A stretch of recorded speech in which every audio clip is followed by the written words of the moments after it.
বন্ধুরা বেদ্যুৎ দুটা খেলা শুরু করছে। এতক্ষণ ঘুমাইছে এগুলা।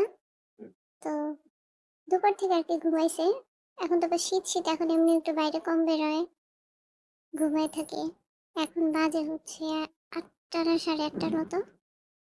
এখন ওনাদের খেলা শুরু হবে। সারাটা ঘর এরকম চাপটা চাপটি করতে করতে তারপরে গিয়ে 10টা 11টার দিক দিয়ে মনে হয় ক্ষুধা লাগবে। তখন হচ্ছে ভাত দিব, খাবার দিব, খাবার দাবার খাবে। তারপরে তারপরে ঘুমাবে না। তারপরে আরো কিছুক্ষণ এরকম করবে, ঝাপটা করবে। 2-3টা যদি ইঁদুর ধরতে পারে ধরবে। ইদানিং বেশি ইঁদুর ধরতে পারে না, গলায় বেল্ট থাকার জন্য। গতকাল হচ্ছে আমি বেল্টগুলো খুলে ধুয়ে দিছিলাম। তো তখন একদিনে দুইটা ইঁদুর ধরছে। গলায় ঘন্টা না থাকলে এরা ইঁদুর ধরে। পাশে হচ্ছে কলোনির মধ্যে আর কি, পাশে আমাদের বিল্ডিংয়ের পাশে হচ্ছে আন্টিরা সবজির ক্ষেত করছে। তো ওখানে অনেক ইঁদুর, মাটির ইঁদুর, সবজি খেতে ইঁদুর থাকে। ওগুলো প্রায় সময় তারা ধরে নিয়ে আসে। বেল্টের মধ্যে ঘন্টা থাকলে যেটা হয়, শিকার টিকার করতে পারে না। কারণ ঢাকার ম্যাক্সিমাম ইঁদুরগুলো হচ্ছে বিষাক্ত ইঁদুর। অনেক সময় দেখা যায় যে বিষ দেয়া পানি বা বিষ দেয়া খাবার দাবার খায়। তো এগুলো খাওয়ার পর ওদের অসুবিধা হয়। আর প্রিভিয়াস একটা ভিডিওতে আপনি দেখেছেন যে ফড়িং এরকম একটা ইঁদুর খেয়ে অনেক অসুস্থ হয়ে গেছিল। শুধু ফড়িং না, বাকি দুইজনও অনেক অসুস্থ ছিল। এই যে পান্ডা, সরি হচ্ছে ডলফিন, ও আর পান্ডাও সিক ছিল। ওরা হচ্ছে বমি করছে একদিন প্রচুর।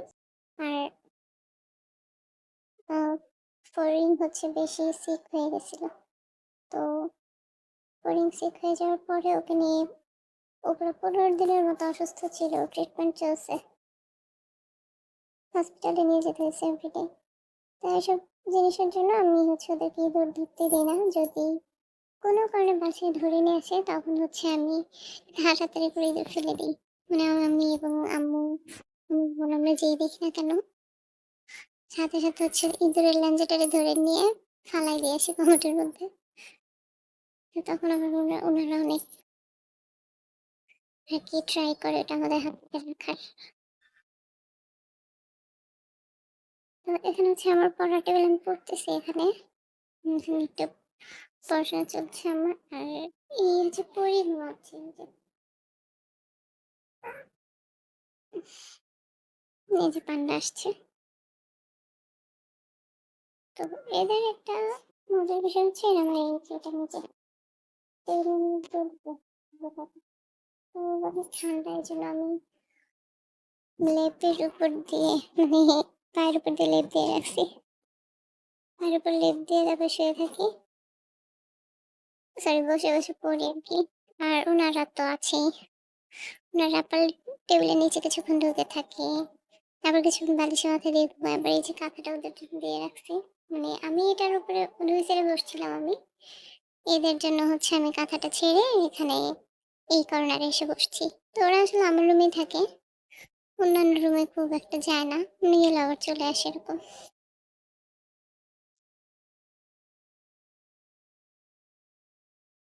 হ্যালো পান্ডা, এই যে একটা হাই বলে দাও।